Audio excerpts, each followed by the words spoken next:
একজন কৃষক থেকে শুরু করে, একজন মাঠ লেভেল ব্যক্তি থেকে শুরু করে একজন শিল্পপতি পর্যন্ত আমার কাছে গিয়ে আমার সাথে দেখা করে কথা না বলে ফেরত আসছে বলে আমার জানা নাই। এখন দেখেন যারা কলেজের স্টুডেন্ট, অনেক ছাত্র, অনেক কলেজ স্কুল স্টুডেন্ট গিয়ে আমাদের সাথে পরিচয় দেয়, জিজ্ঞেস করি কি করো, আমি স্কুলে ক্লাস 10-এ পড়ি, আমি কলেজে ইন্টারমিডিয়েটে পড়ি। তুমি ইন্টারমিডিয়েটে পড়ে তোমার থানায় যাওয়ার কথা নেই বয়সে, তুমি কেন থানায় যাও? কারণটা কি?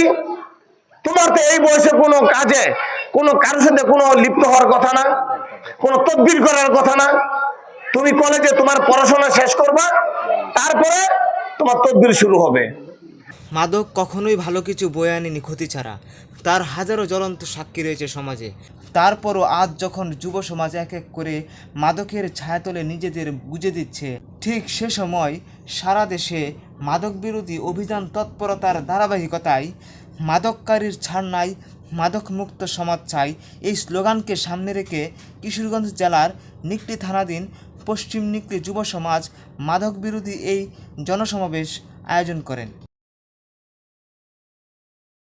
এই জনসভার সঞ্চালনায় শুভেচ্ছা বক্তব্য দিয়ে অনুষ্ঠানের কাজ শুরু করেন বাংলাদেশ জাতীয়তাবাদী ছাত্রদল নিকলি শাখার যুগ্ম আহ্বায়ক সিয়াম হাসান অক্ষয়।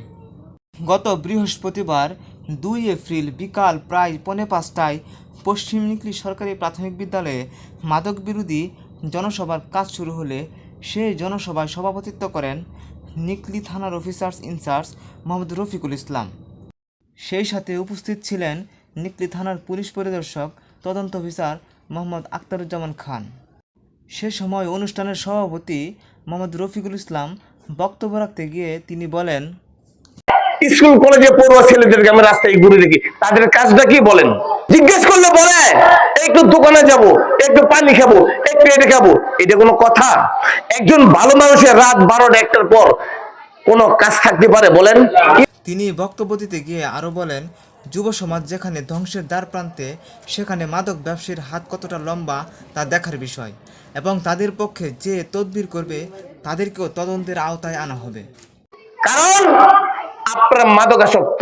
আমি পুলিশের যদি থানায় যতদিন চাকরি করি, আমার একটাই মাদক জিরো টলারেন্স। 8টা মামলা, নিয়মিত 8টা মামলা হয়েছে। আমি আপনার থানায় যোগদান করার পর 15 জন মাদক ব্যবসায়ীকে গ্রেফতার করতে সক্ষম হয়েছি এবং 2 জনকে মোবাইল কোর্ট করেছি। যারা জনগণ সচেতন নাগরিক আছেন, আপনারা আমাকে সহযোগিতা করতে হবে। আমি বলে গেলাম, কিন্তু আমি একা আমার পক্ষে সম্ভব না যদি আপনারা আমাকে সম্মিলিতভাবে আমাকে যদি সহযোগিতা না করেন। আপনার এলাকায় যারা আছেন সচেতন নাগরিক, এই যুব সমাজকে যদি ধ্বংসের হাত থেকে বাঁচাইতে চান, তাহলে আমি হুঁশিয়ার করে দিতে চাই, মাদক ব্যবসায়ী হচ্ছে সীমিত, অল্প কয়েকজন সেবন করে অনেক লোক। এই অল্প কয়েকজন যদি আপনারা মাদক বিক্রি বন্ধ করেন, তাহলে অধিকাংশ লোক মাদক খাইতে পারবে না। আপনার ছেলে মেয়ে সন্ধ্যার পর কোথায় যাচ্ছে? সে টেবিলে পড়াশোনা না করে কার সাথে ঘুরতে বেড়াইতেছে? সঙ্গ দোষে লোহা বাসা একটা কথা আছে। আপনার ছেলে, আপনার মেয়ে যদি খারাপ সঙ্গের সাথে ঘুরে, সে খারাপ হবেই।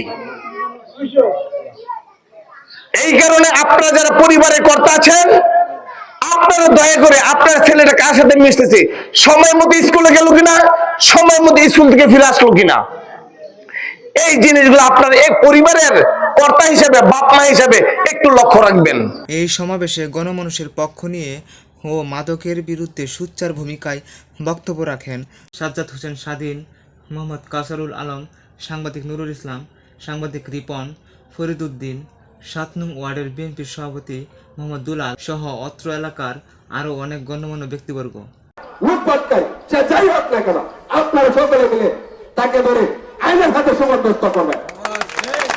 এখানে যিনি রয়েছেন অফিসার, আমি ওনার সম্পর্কে পত্র পত্রিকায় দেখেছি, উনি একজন সাহসী এবং সৎ, আদর্শিক, নীতিমান পুলিশ অফিসার। উনি কেন তারা এই যুব সমাজটাকে নষ্ট করছে? এই মরণ মাদক এই যুবকদের হাতে তুলে দিচ্ছেন, ভাববেন না আপনারা পার পেয়ে যাবেন।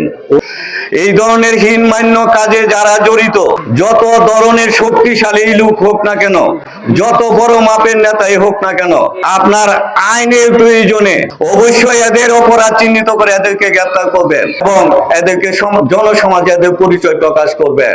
অনুষ্ঠানের শেষাংশে অফিসার্স ইনচার্জ মোহাম্মদ রফিকুল ইসলাম জোরালোভাবে বলেন, সরকার চায় মাদক জিরো টলারেন্স, মন্ত্রী সাহেব ও এমপি সাহেব চান মাদক জিরো টলারেন্স, এবং আমিও চাই আমার এলাকায় মাদক জিরো টলারেন্স। তবে তিনি অত্র এলাকার গণ্যমান্য ও সাধারণ মানুষকে পাশে চেয়ে বলেন, আমার একার পক্ষে কোনো কিছুই করা সম্ভব না, তাই আপনাদের সহযোগিতা নিয়েই আমাদের এই মিশনটা সফল করতে চাই। এলাকাবাসীও ওনার বক্তব্যের পক্ষপাতিত্ব করে মাদক নিরসনে আইন ও প্রশাসনকে সহযোগিতা করার চূড়ান্ত আশ্বাস দেন। মোহাম্মদ সাব্বির হোসেন, নিকলির হাওয়া, নিকলি, কিশোরগঞ্জ।